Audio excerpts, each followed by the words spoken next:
Hello everyone and welcome back to English with Ghazal. Well, today I'm here to tell you something about how you're going to improve upon your confidence, pronunciation, fluency, and connectivity of words. That's what fluency is all about. In the fear of that language what we have with English. So, I'm going to remove all your fears and I'm going to clear up all your doubts. There's going to be 4 tips that would be delivered today by me. And I am sure about the positive results which you would be inculcating among yourselves. The first and the most important step is how you can use your body parts, or how do you use your body parts which are involved in talking the way you talk in English language. I know it might sound a bit absurd and weird, but trust me, it works. And how it works? See, it's very simple.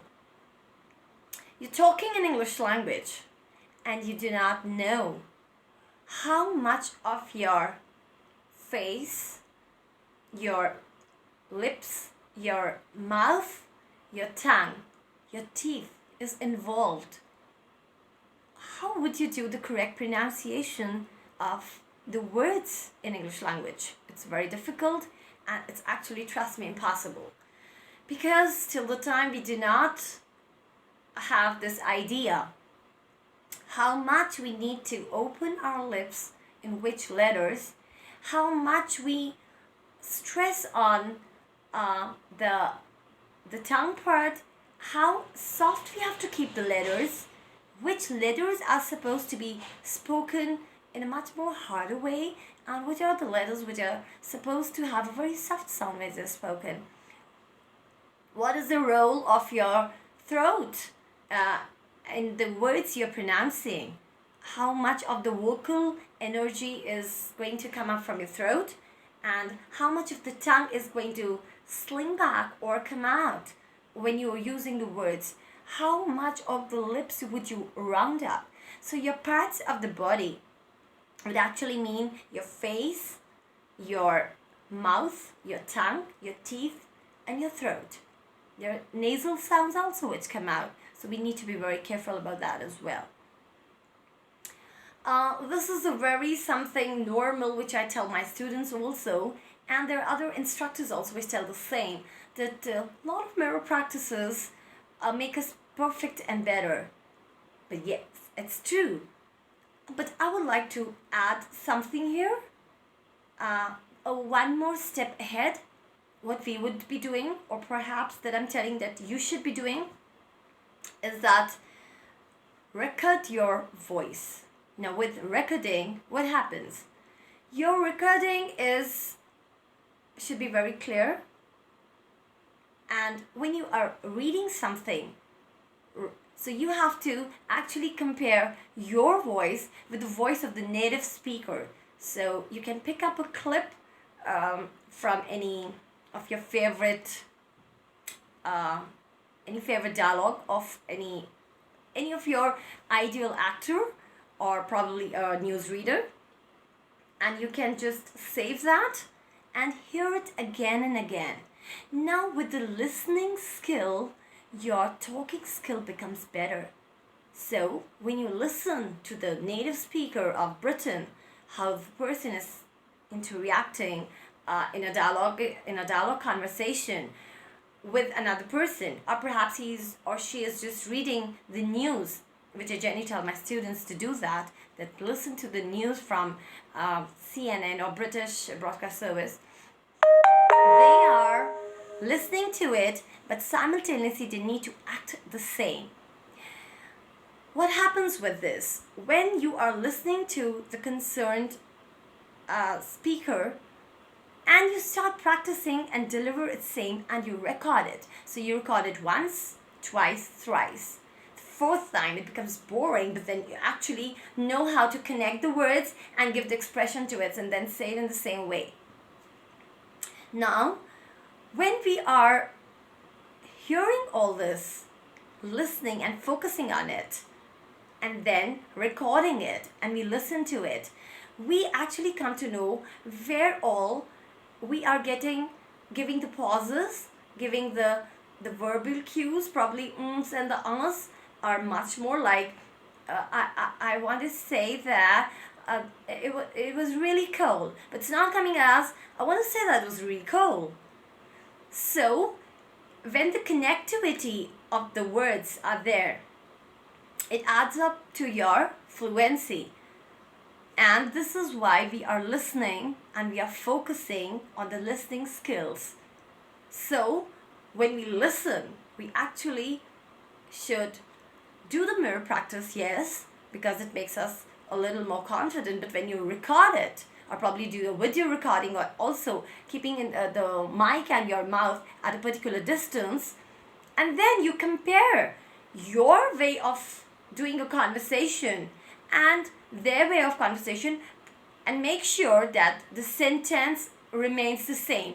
I mean, whatever the speaker has said, whichever dialogue would be a longer one or the shorter one has been said by the speaker, the same dialogue has to be said by you in the same style and the manner. So the native speaker and you should, if you're not like this, but at least if you are here, right, you should be at least here and this person is here. So with the passage of time, you both would be at the same level.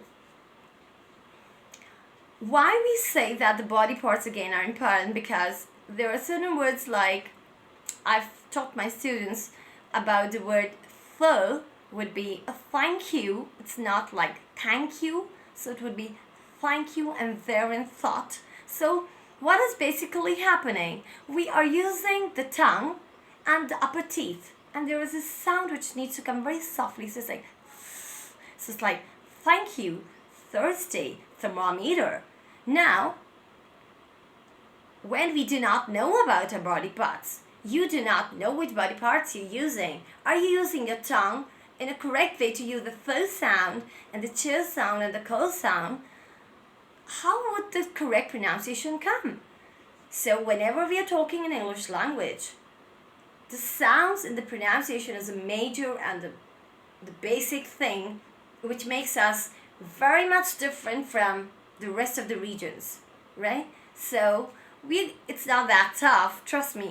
But then when we practice more and we record our voice and we listen to it, and again we listen to the speaker, the native speaker, and again we record our voice with the same dialogue, it actually helps. So you need to do this, and you can send me a message regarding the same and ask me whichever problems you're facing doing this particular activity. Number 2, after that we talk about the body parts which are involved in using our English language, which all words we are supposed to say it correctly. The second one is going to be your reading and listening. Now, you are reading something, but what is written in English language, it's not necessarily saying that you need to pronounce. You have pronounced it correctly. How do you know the correct pronunciation? So, JK Public School has been providing us, and we are giving it to you, certain audios, they are audio clips, which have the same material with us. So the material, the reading material, how you need to talk and how you need to deliver that speech, how you need to have that conversation, is there in the discs which we have been given, which will be given to you. The idea is that when you are reading and you're wearing your headgears and you're listening to it, so you're reading something, I saw the cat near the pond. You're reading it and simultaneously you're listening to the correct British, correctly pronounced British words. They are the same. So you actually come to know that you need to read these lines, probably with the different expressions, but yes, the pronunciations and the speed has to be the same. So this would be reading with listening. So whatever you read, you're actually listening with the stuff that has been provided to you by the school. Third point, which is there and which is very important, is about your rate of speech. Now, what do we mean by rate of speech? The rate of speech means how fast you are with the language. Are you very slow? Are you feeling nervous? Are you that confident? So how you can improve that? Well, the first thing is that start doing a reading of the most favorite of any of your storybooks, probably. If not a storybook, a novel, a newspaper article, or it could be anything, whichever you enjoy. Now, when you're reading that particular article, those lines and sentences, you need to be sure that there is a timer which is in front of you, and when you have read that, right, you need to know the time. What happens with this? You need to increase your speed. With the connectivity, with this increasing the speed, at times you will lose on the connectivity of the words. So what happens? The energy level at times will go low, your tone will become a little different, and you lose on expressions also. So you have to take care of all these factors. Now, these important factors would be the tone, the pitch, and the energy and the enthusiasm, which together they talk about the expressions, which would be in my next video, in how the expressions are going to be created. That would be taught to you. However, in this particular thing, you need to analyze yourself that you are reading everything correctly and in a quicker way. In a quicker way with a better expression all the time. And then you need to record this, and then you need to listen to it, and then again record it and again listen to it. And then you need to see the time. The time factor plays a very important role, because if in 3 minutes you're completing something, make it sure that you try to say the same thing in 1.5 minutes. With this, what happens? Your fluency, your way, and your style becomes much more better.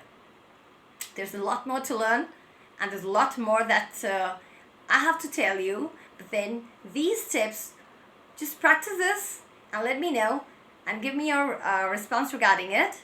Right there, I'm going to be always with you. See ya.